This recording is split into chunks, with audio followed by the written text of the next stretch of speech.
To adjust the camera. I never think we're going to be able to record. We do 2 introductions. Welcome to everyone here in person today.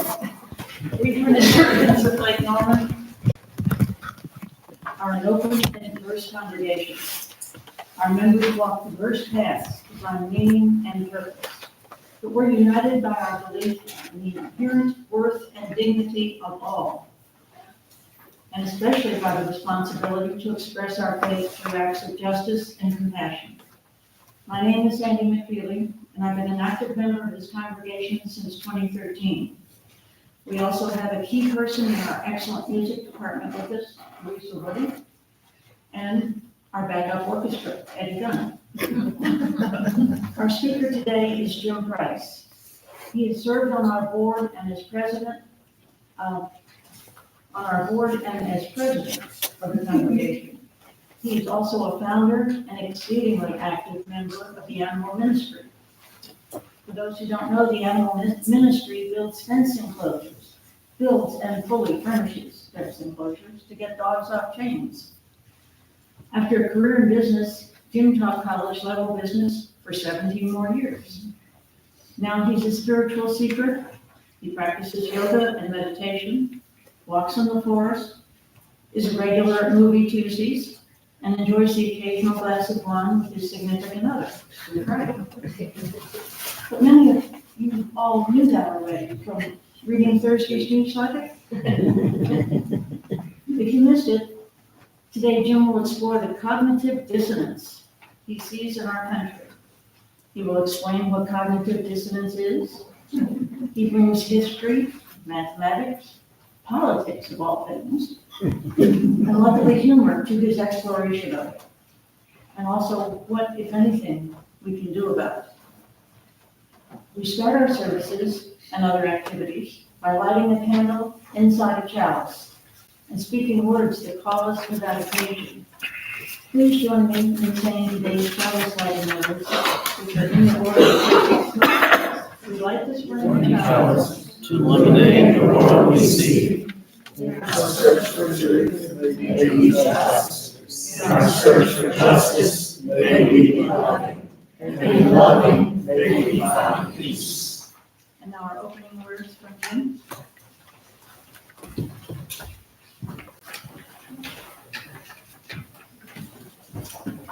Good morning. Good morning. Pretty group. I'm going to point out today the cognitive dissonance at the founding of our country and also talk about some that is present today.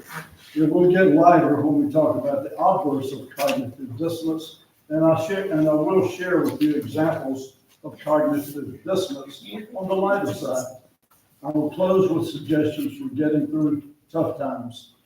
With that, my opening words are by Edmund Burke: evil prevails when good men do nothing.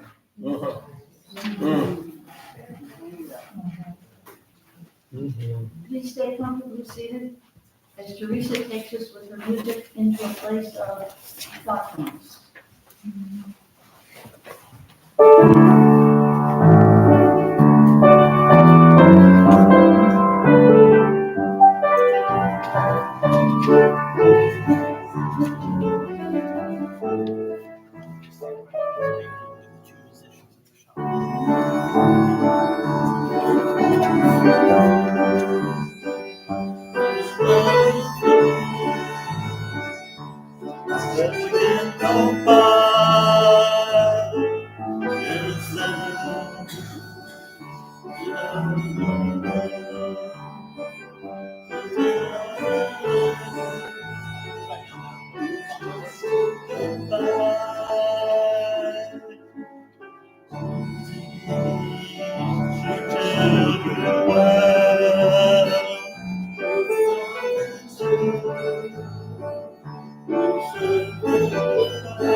The first time I took the Myers-Briggs personality test, I was taken aback when the facilitator explaining how to interpret the findings said, generally speaking, this is who you are, and this is who you tell the world you are. And I said, whoa, how could we elect Barack Obama and Donald Trump? Why do we call ourselves the land of the free when we incarcerate more people than any country on earth? Cognitive dissonance. I suspect many of us left other religions and came to be Unitarians because of cognitive dissonance, which is the mental discomfort experienced when individuals hold conflicting beliefs, values, or attitudes. It can have devastating effects, or it can be innocuous, even humorous. In 1776, the Revolutionary War had been going on for about a year, and it would go on for several more years. We signed the Declaration of Independence from England, and we were 11 years away from the Constitutional Convention when we would ratify our Constitution. We did not have a national election in 1776, but if we had, who could vote based on the laws and customs? I think this will be telltale. The membership of our fellowship is 50. That's a nice number to work with. So I would like to use that number as the proportionate number for the total population of the United States in 1776. Stay with me, folks. That should make it easier for you to follow the numbers and relate to the impact of the laws and customs. The number of colonists was about equal to the number of indigenous people, that is between 2.1 and 2.5 million each. Indians were not invited to the Constitutional Convention in 1787. I think from that we can surmise that Indians would not be allowed to vote in 1776. Since Indians were one half of the entire population, that's one half or 25 that would not be allowed to vote. So 25 could still vote. But enslaved people made up 20% of the population. Of course, slaves could not vote. They were property and routinely considered to be subhuman. 20% of 25 is 5, so that's 5 more that cannot vote. So now we're down, we have 20 that can vote though. But wait a minute, women are 50% of the population. Women would not be allowed to vote for another 150 years. 50% of 20 is 10, so that's 10 more that can't vote. If you had followed the math, you know that if there had been an election in 1776, only 10 people out of a total population of 50 could vote. That is who we were in 1776. Who did we tell the world we were in 76? Well, it's right there in the Declaration of Independence. Say it loud and say it proud. We hold these truths to be self-evident that all men are created equal. Were indigenous people, slaves, and women created equal? Apparently not. Our nation began with a state of textbook cognitive dissonance. We had already spent 150 years digging a hole for our country via the infamy of slavery. The Declaration of Independence and the Constitution in 1787 did not fix slavery. approximately 80 years after ratifying the Constitution, we would fight a horrific civil war over slavery. I wonder how different our nation would have been that if we had resolved slavery and that line I quoted to you from the Declaration of Independence was accurate. In 2024, 70 million people voted for a candidate who said, and I know you've heard this a lot, but you're going to hear it one more time. This is a quote. When Mexico sends its people, they're not sending their best. They're sending people who have lots of problems, and they're bringing those problems. They're bringing drugs. They're bringing crime. They are rapists. And another quote. The Democrats say, please don't call them animals. They're human. I said, no, they're not humans. They're not humans. They're animals. A rally cry at the Republican National Convention in 2024 was mass deportation. Now, sadly, that is who we, or at least large numbers of us, are. But who do we tell the world that we are? Who have we been telling the world we are for 130 years? It's right there on the Statue of Liberty, and I quote, give me your tired, your poor, your huddled masses yearning to breathe free. The wretched refuse of your teeming shore, send these, the homeless, tempest-tossed, to me. We cannot change the past, but we can learn from it. The fact that legislators are forbidding educators from teaching history does not bode well for us. Why can't I be ashamed of America's sins, slavery, and ethnic cleansing of Native Americans, and be proud of our country's ability to evolve for the better? Why can't I be appalled at the tone deafness and deceit surrounding George W. Bush's Iraq war in 2003, but proud of our ancestors who defeated the Nazis in World War II? Why can't we have capitalism and universal health care? After World War II until the 1980s, we had our greatest economic growth. The middle class was growing, upward mobility was possible. It was the American dream.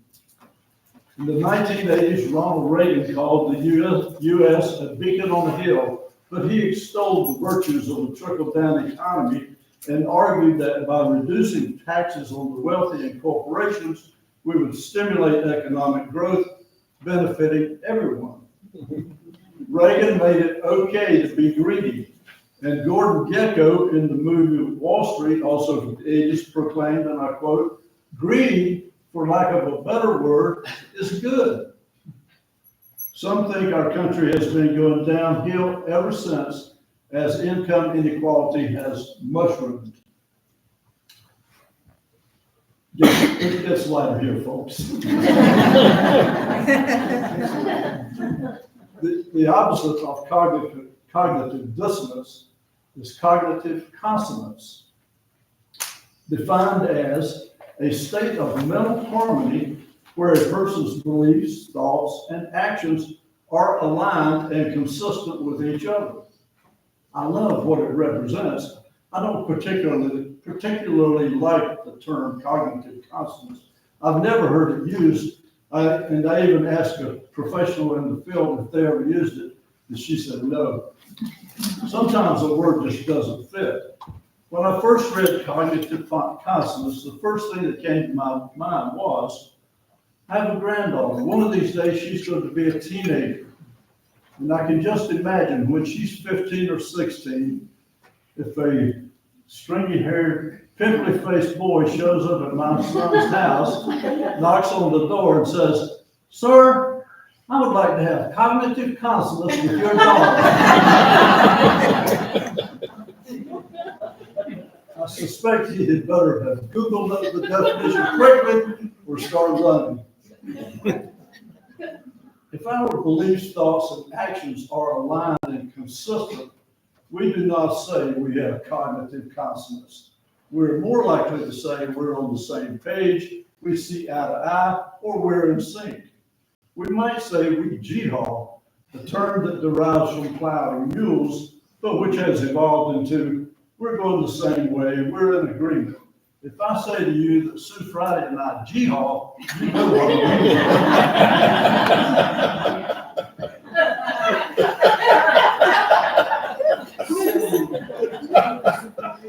Something that has been around for a long time, that picked up steam during COVID, is a fist bump. If someone uses a word or a phrase you like, or just says something in general you agree with, you might extend a fist, and most will return with a light touching of the fist. We also use it to say hello and goodbye. I admit that I like the fist bump as an affirmation. If you watch Big Bang Theory, however, you know what Sheldon Cooper does if someone offers him a fist bump. He grasps it and shakes it. I've already told you that Sue Friday and I G-Haw, but if she says something clever, which she often does, and I'll offer her a fist bump, she puts a flat hand over my fist, says, paper beats rock, I win. Bless her heart. I had just joined the company where I would retire to manage the warehouse. They had a program to elect an employee of the month. I took the ballots and announced who had won. The rumors started almost immediately, and people questioned the results of the election. I called a meeting and told them if they wanted, I would give them the details of the final tally. There were 20 warehouse workers. 18 workers each had one vote. One person had 0 votes, and one person had 2 votes. The person who had 2 votes out of 20 was elected Employee of the Month.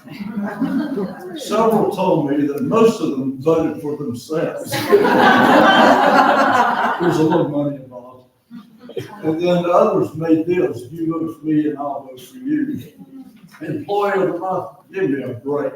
Cognitive dissonance. Before the year was out, I took responsibility for the warehousing and physical distribution at our huge manufacturing plant near Gaston County. We had to hire a person to work in the warehouse, and human resources sent down a prospective candidate.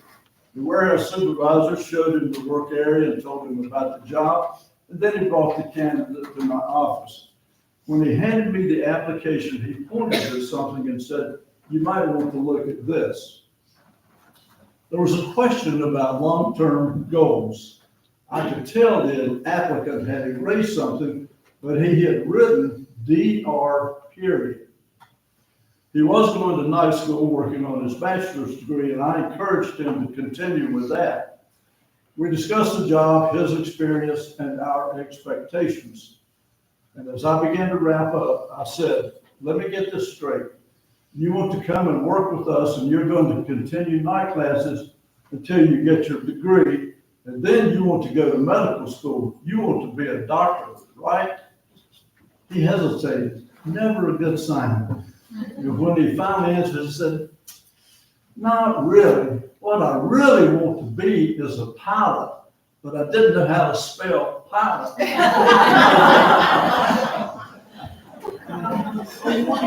Cognitive dissonance. We're not in 1776 or the 80s. This is 2025. What are we going to do about this country's demonstrated cognitive dissonance? Throw our hands up in despair, just wring our hands in worry? No, no, no. The people in this room would never participate in or condone ethnic cleansing of indigenous people or Gazans. Never participate in or condone owning slaves. Never participate in or condone the Holocaust, and never participate in or condone mass deportations. We believe we are created equal, and we believe in the inscription on the Statue of Liberty. If Lee Greenwood can be proud to be an American when we were bombing neighborhoods in Baghdad, we here can be proud to be American for realizing our tremendous potential for good, for believing in universal health care, sane gun laws, and feeding starving babies. We must vote and we must protest. when Tim or Veronique call, and they will be ready. Protests helped end the Vietnam War, aided the causes of civil rights and women's rights, and our presence in Pride parades demonstrates our commitment to the LGBTQ communities. How are we going to get through this? What are we going to do? As the Apostle Paul said, in as much as possible, be at peace with every man. Find your tribe, like-minded people like you that you can interact with regularly, just what we're doing today. Have a support system. We had a visiting speaker last year who said that everyone should have someone in their life that they could call at 2 a.m. if they have an emergency. He lamented that so many people don't. But I remember thinking when he said that, any person in this room, I believe, could call any person in this room at 2 o'clock in the morning with an emergency, and they would get help. Bridging the gap between who we are and who we tell the world we are is a sure step toward serenity, as in God, or universe, if you will. Grant me the serenity to accept the things I cannot change. Hang in there. We survive one day at a time. We've been through tough times before, and we'll get through these. Don't give up on America. Winston Churchill said, you can always count on Americans to do the right thing after they've exhausted all other possibilities.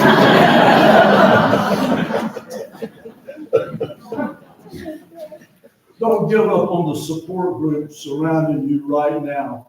We are here for each other. Don't give up on yourself, and don't give up on your ability to get through anything that comes your way. We can do this. Love yourself, and then love your neighbor as you love yourself. This was fun. Go in peace. Namaste.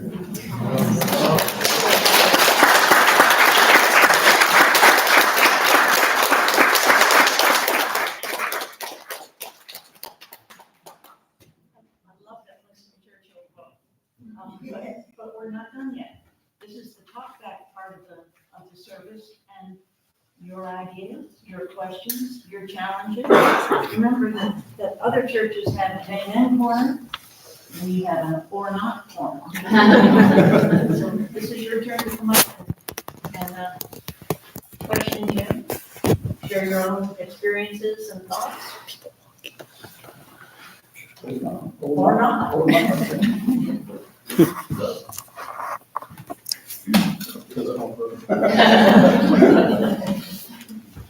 I just want to say, first of all, thank you for your service. True American, true patriot, served our country, and is no loser, and is no son. True gentleman, thank you.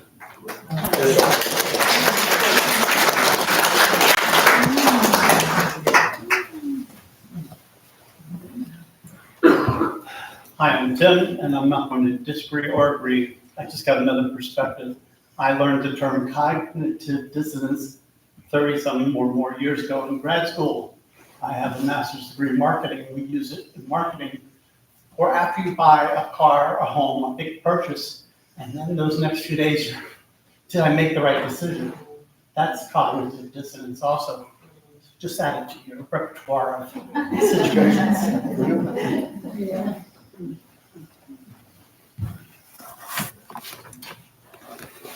It's me again.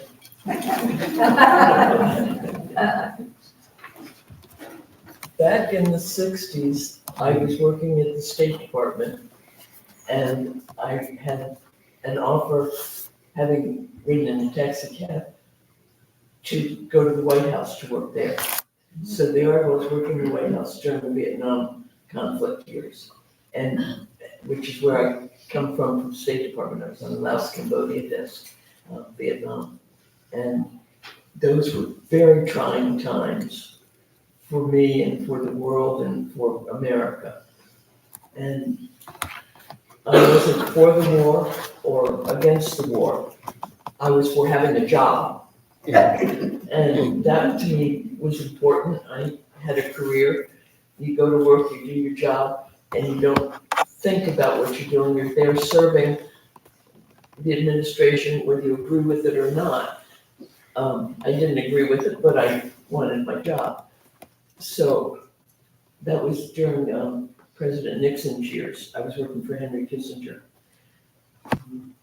The times were bad, but I want to let you all know that we got through those times. We passed that. We made judgments at that time. We had our opinions at that time. Cognitive dissonance was high. I didn't know that term then, but back then what they called it was the hawks and the doves. And I was neither a hawk nor a dove.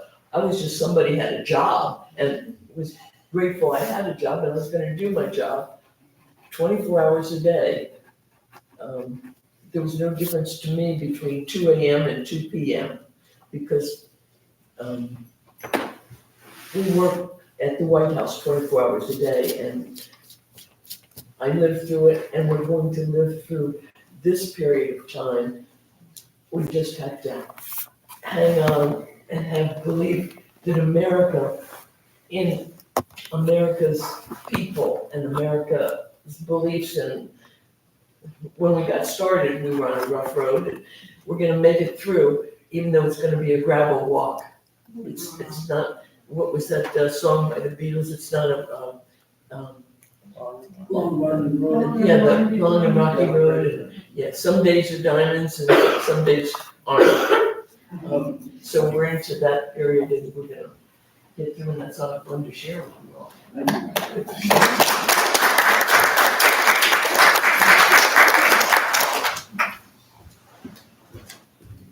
You get people from out of town and they talk a lot.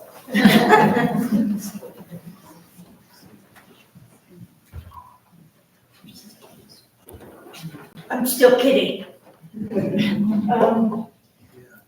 I had not been to Unitarian service before, but one of the things that I like is a lot of things that we believe in common. I go to the Episcopal Church, which is like the cutting edge of social justice most of the time.